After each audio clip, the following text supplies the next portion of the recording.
Assalamu alaikum students.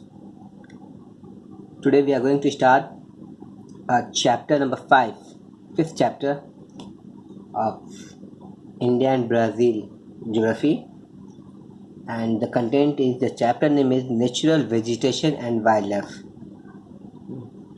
The natural vegetation, it is said, natural vegetation means the vegetation, the trees, the plants which are naturally grown, okay, not artificially. We are not going to read about crops which is done by anthropogenic activity. The plant and animals which are natural. So we are going to compare India, what are the vegetations and wildlife in India and Brazil altogether. Interesting pictures will be there in this chapter, so we have to cover it. What are the content we are going to do? Forest, Brazil forest types, Brazil vegetation, Indian vegetation. Okay, map practice little bit. Brazil wildlife, Indian wildlife. We have to cover in this chapter. Now, the interesting photo came already, and they asked the question: observe the image shown above and discuss on the basis of following points. Now we have to discuss it. Can you recognize this photo? कुछ तो आता होगा, देखे होंगे एक दो thing. There are many which are found in India. What are they? Just okay, start now. Can you tell the names of plant and trees shown in the image? The first one, can we name? Is found in India also. Its name is cactus. Its name is coffee and it's teak plant. Cactus and teak, it is found in India very much. The coffee plant, most of you have not seen. Even I have not seen also. This is the coffee plant. It is red in color. Not when it will wrap, it will become, I think, black in color. Dark brown ban jayega. Coffee. So cactus, where it is grown in Rajasthan, where the rainfall is less. Coffee plant जहाँ पे बारिश होती है, teak plant जहाँ पे बारिश होती है.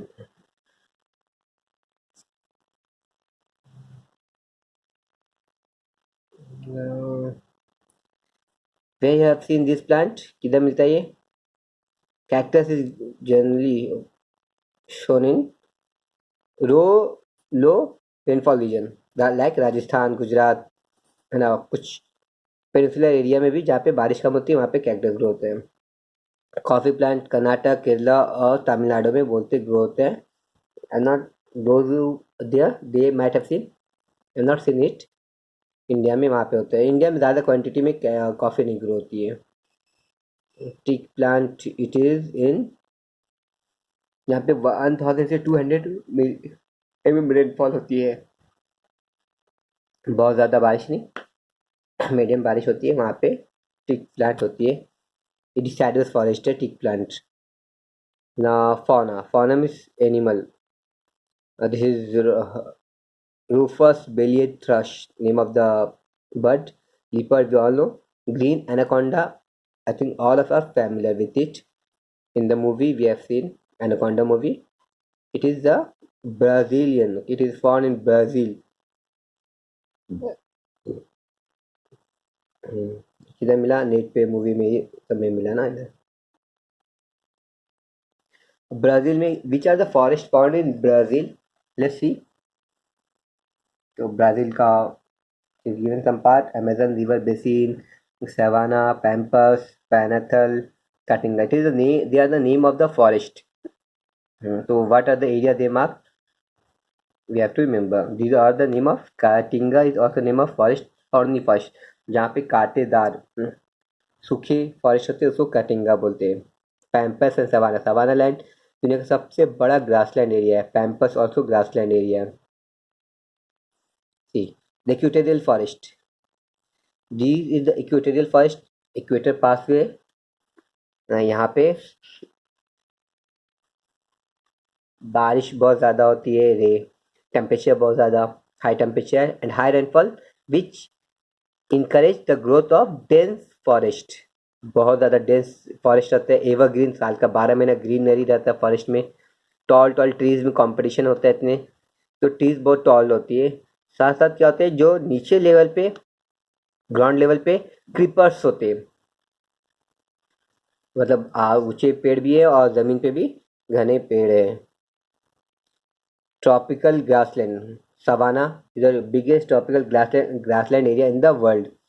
यहाँ पे ज़्यादा बारिश नहीं होती, एवरेज बारिश हो रही है कम, तो ग्रासलैंड एरिया यहाँ पे है।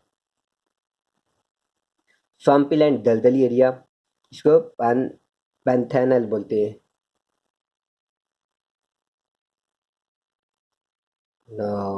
हॉट डिसाइडुअस फॉरेस्ट, बारिश बहुत ज़्यादा नहीं है ना ही कम में बारिश होती है, तो हॉट डिसाइडुअस फॉरेस्ट है। डिसाइडुअस फॉरेस्ट जहाँ पे in a year the tree shed their leaves, जो पेड़ से पत्ते साल में एक बार गिर जाते हैं, उसको डिसाइडुअस फॉरेस्ट बोलते हैं। इंडिया में बहुत सारे हैं। कैटिंगा थॉर्नी शख्स कांटेदार पेड़ है, छोटे छोटे पेड़ से, वो कैटिंगा बोलते हैं। टेम्परेट ग्रासलैंड, ये pampas grassland area temperate region में पाए जाते हैं, इसलिए टेम्परेट है। Now this we have already seen many times earlier also. Physiography, natural vegetation and wildlife. यहाँ पे देखो गोवाना हाईलैंड से स्टार्ट हुआ, मैं बैक करो पीछे। गोवाना हाईलैंड इधर है, गोवाना हाईलैंड जो भूल गए ईद की छुट्टी में, गोवाना हाईलैंड इधर है।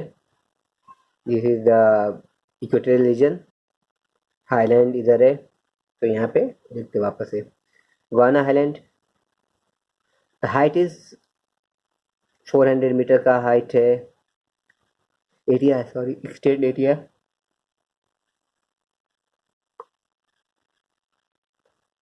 The rainfall is 1600 millimeter और temperature 21 degree Celsius. Highland area ऊंचा एरिया तो टेम्परेचर लेस है यहाँ पे। नौ कम 1200 किलोमीटर स्केच फैला हुआ एरिया क्या है, अमेजन बेसिन है, यहाँ से यहाँ तक का अमेजन बेसिन है। इसका temperature 28 degree Celsius, high temperature and high rainfall. अब high temperature and high rainfall both help encourage the growth of forest, dense forest grow होने में दोनों हेल्प करते हैं, क्योंकि सनलाइट भी चाहिए ट्री को और रेनफॉल भी चाहिए, जिसकी वजह से ट्री प्लांट ग्रो होती है। देन पराना बेसिन 1500 मीटर है, टेम्परेचर लेस है, height area. Then as you go तो यहाँ पे ड्राई एरिया, हाईलैंड एरिया, वहाँ पे टेम्परेचर 23 और 600 मिलीमीटर है, ड्राई एरिया है, तो सूखा एरिया है। ब्राज़ीलियन हाईलैंड में रेनफॉल कम होती है, कोस्टल एरिया में रेनफॉल इंक्रीज हो रहा है, टेम्परेचर भी थोड़ा इंक्रीज है, क्योंकि कोस्टल एरिया है वो यहाँ पे। In most of the equatorial region it rain throughout there. Equatorial region में बारिश हमेशा साल का 12 महीना होता है, तो मालूम होगा आप सबको। और जैसे जैसे हम लोग इक्वेटर की तरफ से मूव होंगे तो जो अमाउंट, जो बारिश का जो जितने क्वांटिटी में बारिश होती है वो कम होते जाएगा, जैसे जैसे हम लोग इक्वेटर से दूर होते जाएंगे। तो ट्रॉपिकल रीजन,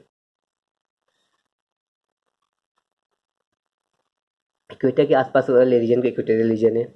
ट्रॉपिकल एरिया जो ट्रॉपिक ऑफ कैंसर या कैप्रिकॉर्न के बीच में जो एरिया आता है उसको ट्रॉपिकल रीजन। डिसाइडेड फॉरेस्ट का 1500 mm के एवरेज रेनफॉल है, जहाँ पे बहुत ज़्यादा बारिश नहीं कम भी नहीं। और जहाँ पे टेम्परेट फॉरेस्ट है, जहाँ पे कूल टेम्परेचर है, थोड़ा टेम्परेचर कूल है, उसको टेम्परेट फॉरेस्ट बोलेंगे। This is the evergreen forest, that is the equatorial forest बोलते हैं। साल का 12 महीना यहाँ पे ग्रीनरी रहेगा फॉरेस्ट में, और ये इक्वेटोरियल रीजन में पाया जाता है। और यहाँ पे रेन हमेशा साल का 12 महीना भी होती है, तो ग्रीनरी भी साल का 12 महीना है, और रेनफॉल भी ज़्यादा है, और टेम्परेचर भी ज़्यादा होती है।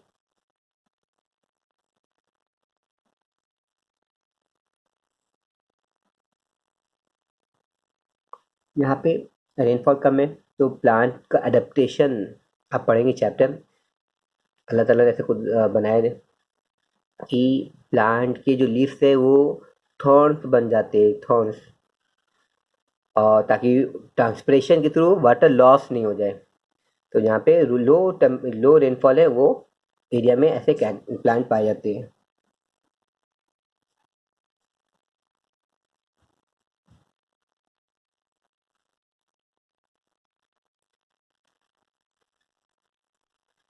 अब कुछ एरिया में जहाँ पे बारिश बहुत ज़्यादा भी नहीं कम भी नहीं, तो ग्रासेस मिलेंगे, शॉर्ट श्रब्स मिलेंगे, थॉर्नी वेजिटेशन मिलेंगे, ये सब भी मिल सकते हैं वहाँ पे जहाँ पे बारिश कम है। ये सीजनल प्लांट भी होते हैं, बारिश हुई थोड़ी तो प्लांट ग्रो हो जाएगा। तो depend upon rainfall and temperature vegetation क्या होते हैं, चेंज होती है।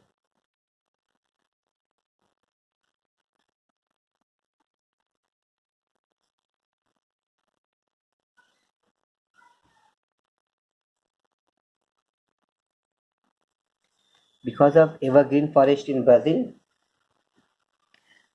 अभी बहुत ज़्यादा साल का 12 महीना ग्रीनरी है, तो the primary function of tree is to give oxygen. Oxygen देते हैं दिन में, फोटोसिंथेसिस रिएक्शन होता है। आप साइंस में पढ़े थे 9th में, और अभी पढ़ेंगे इंशाल्लाह। फोटोसिंथेसिस रिएक्शन होता है, इस वजह से ऑक्सीजन रिलीज होता है। अब और जब ज़्यादा पेड़ देगा तो ऑक्सीजन ज़्यादा रिलीज होगा, ऑक्सीजन रिलीज होगा और ये कंज्यूम करते कार्बन डाइऑक्साइड, तो इसको लंग्स ऑफ द वर्ल्ड भी बोला जाता है। कार्बन डाइऑक्साइड ऑब्जर्व कर रहे, ऑक्सीजन रिलीज कर रहे। तो ब्राज़ील के जंगल को क्या बोलते हैं, lungs of the world. Rain forest को क्या बोलते हैं, लंग्स ऑफ द वर्ल्ड भी बोला जाता है। रेन फॉरेस्ट मतलब वही इक्वेटोरियल फॉरेस्ट या एवरग्रीन फॉरेस्ट है, उसको rain forest lungs of the world बोला जाता है, क्योंकि ये एक्सचेंज कर रहे हैं ना गैसेज, कार्बन डाइऑक्साइड ले रहा है और ऑक्सीजन रिलीज कर रहा है, तो ये इंपॉर्टेंट है। क्वेश्चन भी आया था बोर्ड में। देखते Indian forest, what are the forest found in India, evergreen forest, deciduous forest, thorny forest, Himalayan forest and coastal forest. ये 5 category of forest are found in India. Let's see where are its location. Evergreen forest किधर है, जहाँ पे rainfall बहुत ज़्यादा होता है, temperature भी अच्छा है और रेनफॉल भी बहुत ज़्यादा है, वहाँ पे एवरग्रीन फॉरेस्ट होंगे। मतलब साल का 12 महीना 12 मंथ वो फॉरेस्ट की लीव्स जो है ग्रीनरी रहेंगी, वो शेड नहीं होगी, गिरेंगे नहीं। तो ये एरिया में बारिश बहुत ज़्यादा टेम्परेचर है, तो इसके लिए यहाँ पे होती है। ये एरिया में बारिश अच्छी होगी, ये एरिया में तो बारिश है ही अच्छी, तो इसलिए यहाँ पे भी बहुत ज़्यादा एवरग्रीन फॉरेस्ट यहाँ पे रिलीज होती है। डिसाइडवस, जहाँ पे टेम्परेचर ज़्यादा है और रेनफॉल बहुत ज़्यादा नहीं है, मीडियम है, तो वहाँ पे डिसाइडवस फॉरेस्ट होता है। इसकी जो प्रॉपर्टी क्या है, कैरेक्टरिस्टिक, कि साल में एक बार शेड करते हैं लीफ को in order to avoid transpiration. Leaf के थ्रू प्रोसेस ऑफ ट्रांसपिरेशन होता है, पानी रिलीज होता है, जैसे हमें पसीना निकलता है, वो टेम्परेचर मेंटेन करने के लिए लीफ क्या करते हैं, एक्सेस वाटर को रिलीज करते हैं एटमोसफेयर में। तो प्लांट क्या करता है, वो लीफ को ही हटा देता है, गिरा देता है, ताकि लीफ ना रहेगा, नहीं पानी लूज होगा। तो ये इस तरह के फॉरेस्ट को क्या बोलेंगे, डिसाइडस फॉरेस्ट बोलेंगे। तो गर्मी के टाइम में फॉरेस्ट में क्या होगा, अपने लीव्स को शेड कर देते हैं। आगे हम एग्जांपल देखेंगे। थॉर्नी फॉरेस्ट इंडिया में किधर, राजस्थान एरिया में और कुछ पेनिनसुलर एरिया में इंडिया के, यहाँ पे बारिश एकदम लो होती है, वहाँ पे थॉर्नी श्रब्स होते हैं। श्रब मतलब कि आपके हाइट का, एक नॉर्मल इंसान के हाइट के बराबर का जो ट्री रहता है, उसको श्रब्स बोलते हैं। आप उसको अपना आसानी से तोड़ नहीं सकते, हर्ब्स को आप आसानी से तोड़ सकते हैं, ट्री को तो आप तोड़ नहीं सकते, और श्रब्स को आपके हाइट का है तो आपको काफ़ी परेशानी होगी उसको ब्रेकअप करने में, अपरूट करने में। हिमालयन फॉरेस्ट हिमालय की साइड में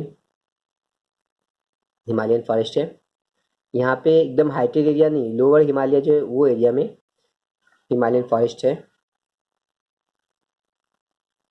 कोस्टल फॉरेस्ट जो कोस्टल एरिया में है, उसको कोस्टल फॉरेस्ट बोलते हैं। उनकी प्रॉपर्टी कैरेक्टरिस्टिक अलग होती है। मैंग्रोव ट्री भी बोला जाता है उसको, आगे हम लोग पढ़े, हर एक को पढ़ते हैं। तो ये इंडिया का फॉरेस्ट हो गया, आपको याद रखने करेगा थोड़ा बहुत, यहाँ कहाँ पे कौन सा फॉरेस्ट होता है। मैप आप देख लेंगे तो समझ में आ जाएगा। आप 3-4 बार इसको देख के प्रैक्टिस करो तो इंशाल्लाह आपको माइंड में फिक्स हो जाएगा। और उसका रीज़न है कि कौन सा फर्श कहाँ पे क्यों हो रहा है, ऐसा रीज़न है। देखते एवरग्रीन फॉरेस्ट क्यों हो रहा है, क्यों वहाँ पे अबंडेंट रेनफॉल है, बहुत ज़्यादा बारिश हो रही है, टेम्परेचर अच्छा खासा है। तो सन यहाँ पे क्या हो रहा है, एवरग्रीन फॉरेस्ट होती है यहाँ पे। तो ये एरिया में वेस्टर्न घाट में है, प्लस आंध्रा उड़ीसा के पास है, और ये हमारा नेपाल के बॉर्डर के पास, और आसाम में वहाँ पे बारिश बहुत ज़्यादा होती है, इसके लिए वहाँ पे है।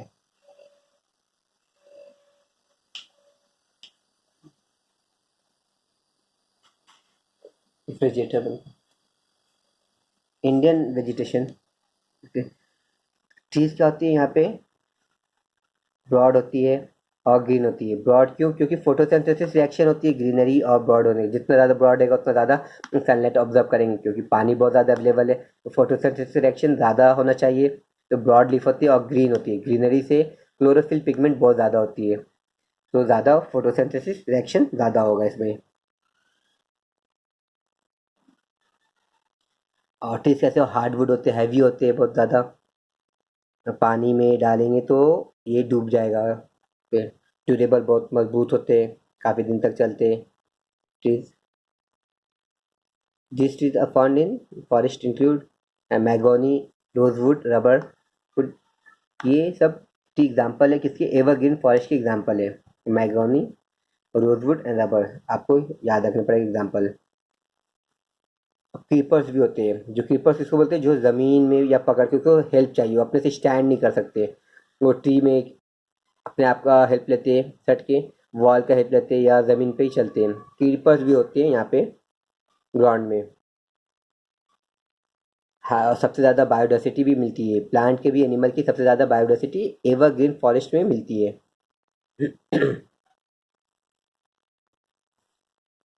अभी जो एरिया में 1000 से 2000 मीटर तक मिलीमीटर तक रेनफॉल होता है उसको डिसाइडस फॉरेस्ट बोलते हैं।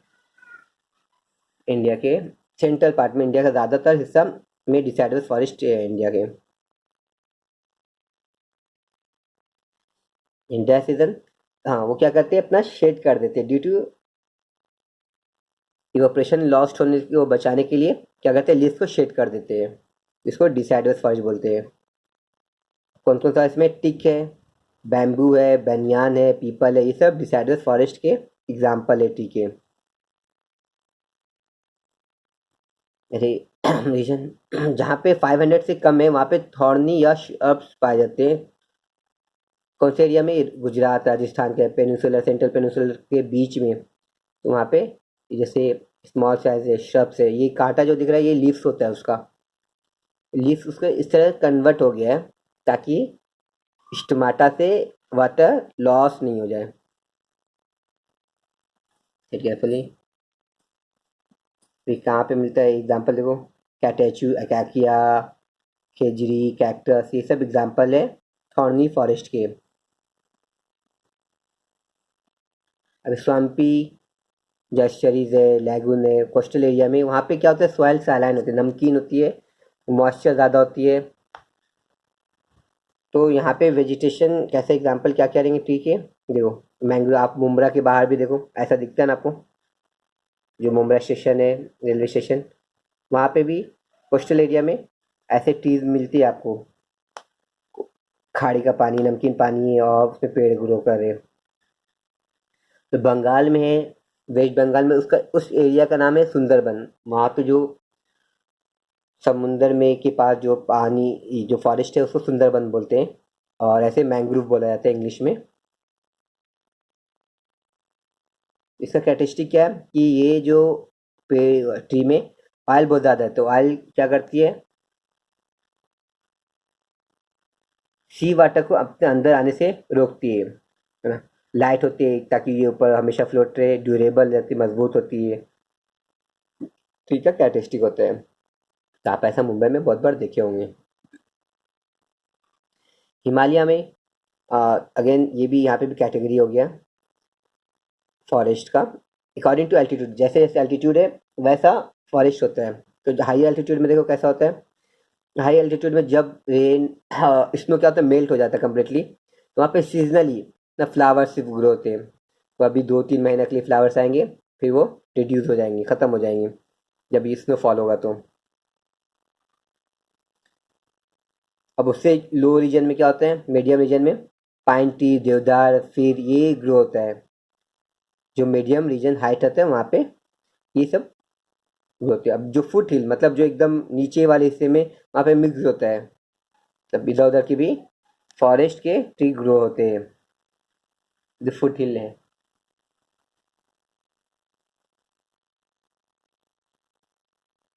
साल ट्री यहाँ पे ज़्यादा पाए जाते हैं फुट हिल में। अभी देखते हैं on the basis of, okay answer हमें देने करेगा इसमें। Let's see, name the species shown on the map, कौन कौन से स्पीसीज है इसमें ना बता रहे, हम लोग आंसर करते हैं। कैंडोर है, what is the condor, this is the condor, this is the golden lion tamarin, anaconda हो गया, और क्या है, मैका, मैका ये हो गया, ये पैरट जो दिख रहा है था रेड कलर का, क्रोकोडाइल यहाँ पे ये स्वम्पी एरिया में, शॉर्ट फिश है ये, flamingo, this is the flamingo. तो ये सब वहाँ पे जो फेमस है बहुत ज़्यादा, दिस इज गोएना पिग।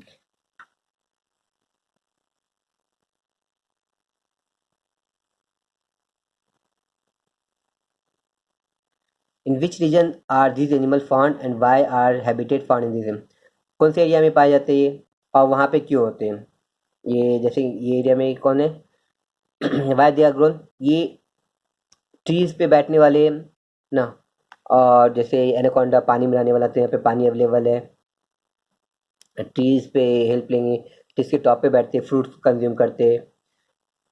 ये कॉर्निवोरस दिख रहे हैं, तो वहाँ पे उनका सिचुएटेड, उनको सुटेबल है उनके लिए, इसलिए वहाँ पे रह रहे हैं। अमेजन रिवर में है ना, रेनफॉल बहुत ज़्यादा हो रहा है, हॉट एंड ह्यूमिड क्लाइमेट है, तो ये इनको सूट करता है, इसलिए वहाँ पे रहते हैं वो। अभी एलिगेटर है और ये एनाकोंडा, ये वहाँ पे स्वम्पी आइलैंड है, स्वम्पी लैंड है, दलदली एरिया है, तो वहाँ पे उनको फेवरेबल है, उनका हैबिटेट, उनका रहने का जगह उनके लिए अच्छा है, तो इसलिए वहाँ पे वो रहते हैं। स्वॉर्ड फिश जो है साउथ अटलांटिक ओशन जो है कोस्ट है, वहाँ पे रहते हैं, क्योंकि कोस्टल एरिया वहाँ पे जो है कॉन्टिनेंटल शेल्फ जो है वो काफ़ी दूर तक एक्सटेंड है, इसीलिए वहाँ पे रहते हो। ब्राज़ील में दुनिया as compare to other country सबसे ज़्यादा बायोडाइवर्सिटी है, biodiversity diversity in living thing सबसे ज़्यादा, वाइल्ड लाइफ में भी, प्लांट ये सब में भी। क्यों, क्योंकि इतना बड़ा साइज़ है और अलग अलग रीजन है, तो वहाँ पे पाए जाते हैं। और ये पॉपुलेशन भी बहुत ज़्यादा नहीं है वहाँ पे, डेंस फॉरेस्ट है, तो वहाँ पे वाइल्ड लाइफ बहुत ज़्यादा डिफरेंसेस मिलती है। पैनाथल में ह्यूज एनाकोंडा मिलता है, फिर देखो ग्रेनापिग है, ये एलिगेटर है, मंकी है, लिपर्ड है, पूमा है, क्रोकोडाइल, ये सब फाउंड होते हैं ब्राज़ील में। फिशेज में देखेंगे तो स्वॉर्ड फिश है, ये जो फेमस है ज़्यादा, पिराना है, पिंक डॉल्फिन है, ये सब फाउंड होते हैं। बर्ड में कॉन्डर, ये इंडिया का जो वल्चर होता है, वल्चर भी ऐसा दिखता है ना, तो यहाँ पे वल्चर नहीं है, ये कॉन्डोर्स बोलते हैं वहाँ पे, उसी का वैरायटी वल्चर का ही। अब पैरट के देखते हैं, अलग अलग टाइप्स ऑफ पैरट से, पैरट देखो, मकाओ, फ्लैमिंगो, फ्लैमिंगो भी बहुत ज़्यादा होते हैं वहाँ पे, इंसेक्ट मिलियंस इंसेक्ट है वहाँ पे बहुत सारे। हम्म, अभी क्या हो रहा है कि इन्वायरमेंट डिग्रेडेशन हो रहा है, ख़राब किया जा रहा है इन्वायरमेंट को, द रीज़न क्या है इसका, एनिमल को मारते हैं, है ना, उसमें उसके स्किन के लिए, उसकी हॉर्न्स के लिए, कुछ ना कुछ रीज़न के लिए वजह से उसको, उसके लेदर के लिए मारते हैं एनिमल को। स्लश एंड बर्न, ये एग्रीकल्चर करते हैं, अभी वो जंगल, तो वहाँ पे क्या करते हैं, उसको जला ही देते हैं, पूरे एरिया को जला दिए, बड़े एरिया को। अभी जलाने के बाद काटे ट्रीज को, उसके बाद जला दिए, अब के बाद में फिर वो एशेज जो बचा, तो वो एग्रीकल्चर में वो क्या होते हैं, ऐड हो जाता है, ऐसा फर्टिलाइजर काम करते हैं। इसको रोका एग्रीकल्चर बोलते हैं, स्लैश एंड बर्न एग्रीकल्चर, या रोका भी रोका, रोका इज द कॉमन नेम। तो इम्पॉर्टेंट क्वेश्चन पूछा जा सकता है, what is the slash and burn agriculture या रोका एग्रीकल्चर क्या बोला जाता है। जैसे एग्जाम्पल, ये एरिया को देखो, टी को कट किए, बाद में उसको आग लगा दिए, तो यहाँ से फॉरेस्ट क्या हो गया, ख़त्म हो गया। अब इसको एग्रीकल्चर करेंगे, जब तक वो चाहेंगे एग्रीकल्चर करेंगे फिर इसको। अब ये जहाँ पे जब ये वापस से इनफर्टाइल हो जाएगा, तो फार्मर क्या करेंगे, दूसरा जगह को जलाएंगे, ट्री को कट करेंगे, उसको बर्न करेंगे, और वहाँ पे फिर एग्रीकल्चर करेंगे। तो ऐसा ये करते जाते हैं, जिसकी वजह से ये इन्वायरमेंट डिग्रेड हो रहा है। डिफॉरेस्टेशन, पेड़ को काट रहे, पॉल्यूशन है सिटीज एरिया में। अभी जिसकी वजह से बहुत सारे स्पीसीज क्या हो रहे हैं, हमेशा के लिए ख़त्म हो रहे। कम स्पीसीज है जो वो ख़त्म होने के, एक्सटिंक्ट होने के इस पे है। अब इंडिया में देखते हैं, इंडिया भी बहुत सारे ये मेगा डाइवर्स, मतलब बहुत ज़्यादा अलग अलग वैरायटी के यहाँ पे वाइल्ड लाइफ मिलते हैं इंडिया में भी। Let's see what are they, कौन कौन से हैं। एलिफेंट है जो हॉट ह्यूमिड, एलिफेंट को ह्यूमिड क्लाइमेट चाहिए, हॉट भी चाहिए, ह्यूमिड भी चाहिए। क्योंकि ह्यूमिडिटी क्यों चाहिए, क्योंकि अब ब्लैक कलर है, सिर्फ हॉट रहेगा तो ड्राई हो जाएगा, सूख के मर जाएगा, तो ह्यूमिड क्लाइमेट भी चाहिए। तो ये राइनोसेरस कहाँ पे, स्वम्पी एरिया, दलदली एरिया, मार्शल एरिया, असम के ब्रह्मपुत्र रिवर के पास, वहाँ पे ये पाए जाते हैं राइनोसेरस। एरिड एरिया में, अब गुजरात राजस्थान में वाइल्ड एस कैमल मिलता है। और जो हिमालय रीजन पे याक है, और स्नो लिपर्ड भी मिलते हैं। इसके अलावा बाइसन, डियर, एंटीलॉप, मंकी, ये सब पेनिनसुलर रीजन में यू विल फाइंड इट।